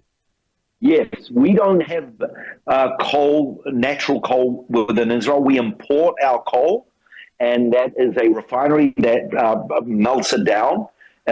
Coal has historically been our number one major source of energy. But now, because we've discovered a mass amount of natural gas, we've discovered oil, we've got solar energy, we've got nuclear energy, but we still do use coal. Now, why would people be swimming around a facility that does that? I mean, is there anything going into the water? Well, even that picture makes it look like it's actually quite close. It's extremely far out in the waters. Okay. Actually. But it did look close, but it's miles out. Really? Yeah. Wow, well, it makes it look like it's right there, doesn't it? Wow. I know, it does. All right. You're going to be coming into the studio here when? I'm going to be arriving, Brandon, on the 30th. I'm going to be there for 2 days, the 30th of April and the 1st of May. All right. And then, so I'm looking forward to being with you there. I remember last time I was I can't remember the name of the hotel. Well, we won't tell everybody where you're staying. We don't want the bad guys to know. The bad guys. Right. I forgot about that. Yeah, that's right. But then we'll get you a room. We'll get you a room. Thank you. Appreciate that. Then after my time with you, I'm going to carry on and meet up with Sharham in Knoxville. He's got a few meetings that he's open for me, and I actually think he and I are going to be ministering together, kind of question and answer. We're going to talk about similarities between the Jewish background, Muslim background, things like that. So looking forward to my time with you and then carrying on to my last leg, which will be in Tennessee. Excellent. In Knoxville. Excellent. Aaron, thank you so much as always for being with us. Pleasure, Brandon. Great to see you again. Talk to you soon. See you in person in a few days. Aaron LaBarco checking in. Folks, if you appreciate what we do with Aaron, remember we're brought to you by you. He's our reporter. We send him regular love gifts. We took care of him with a very reasonable honorarium last week as he spoke. But again, if you appreciate what we do with our reports and our visits, not only here in the U.S. with him, but when he's back in Israel, we need your support so we can keep him on our team. WorldviewFoundation.com. Worldview Foundation.com. worldview.com. Please be as generous as you can right now, will you? Because we are planning our trip. We're leaving a week from this Friday. We'll be gone from the May 5th to the 9th in Washington, D.C. We have White House press corps passes for the week. We have lots of important interviews set up, and we're going to get a lot of very good footage as well for bringing you patriotic and historical programming here on the network. It's a very expensive trip to take the whole team, feed them, the travel there, the lodging. It's not cheap. But we're doing it, folks, because we want to continue producing cutting-edge quality programming, as well as bring you some very important interviews. But also some of the stuff we'll be grabbing footage-wise for patriotic and historical, like History Channel type specials. We can play those for years to come. So please, if you appreciate what we're doing, we need your support now. Worldviewfoundation.com, worldviewfoundation.com. One of the things we heard from folks when we were there in person in Milwaukee was that there's not another network like Worldview Tube. Well, you know what, folks? That's by design. That's not by accident. We specifically program the way we do to be the Christian worldview network that we are. Christian news, conservative Christian news and information. So please, we need your support. We need to bring in some funds to help cover this trip coming up as we leave a week from this Friday. So please, go there now, worldviewfoundation.com. Let me just show you the website, worldviewfoundation.com. You'll also find our mailing address there if you prefer to support us through the mail, worldviewfoundation.com. All right, before we call it a night, I want to make a big announcement. We have so much wonderful content. You guys know that? We have just launched tonight. Check this out, what we've just launched tonight. Here it is. Logan got it up there tonight. There it is, folks. There it is. Home and health. There it is.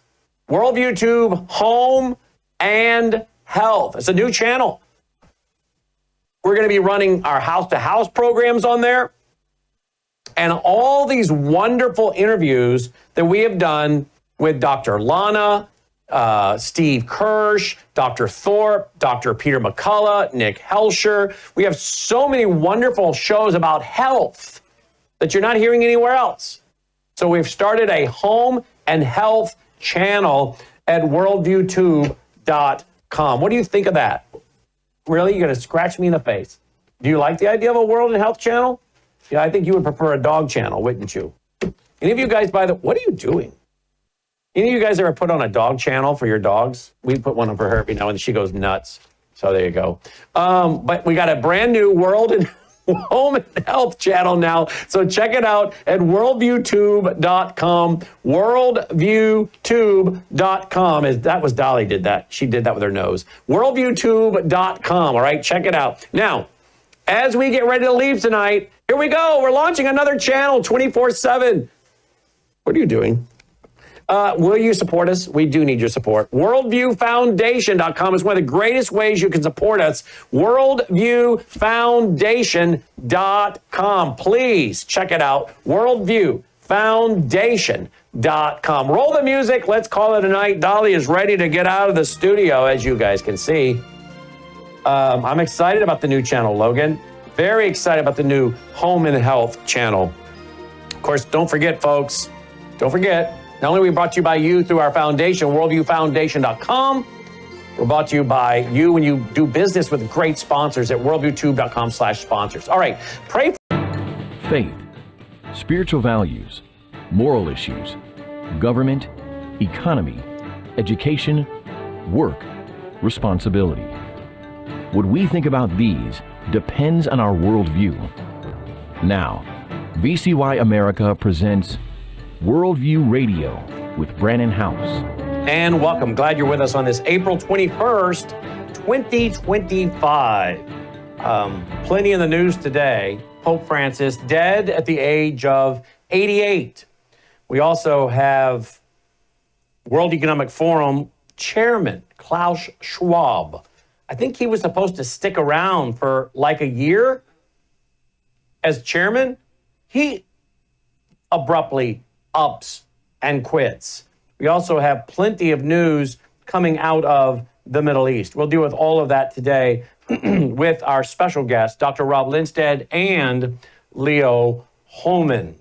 Instead of telling you all the things we're going to talk to, we're just going to get right to it. By the way, we announced last week, and we are excited to be going to the nation's capital. We'll be there, Lord willing, May 5th through the 9th, Monday through Friday. And we have many wonderful opportunities. We have been given White House press passes for the week, so we endeavor to go there and spend some time there.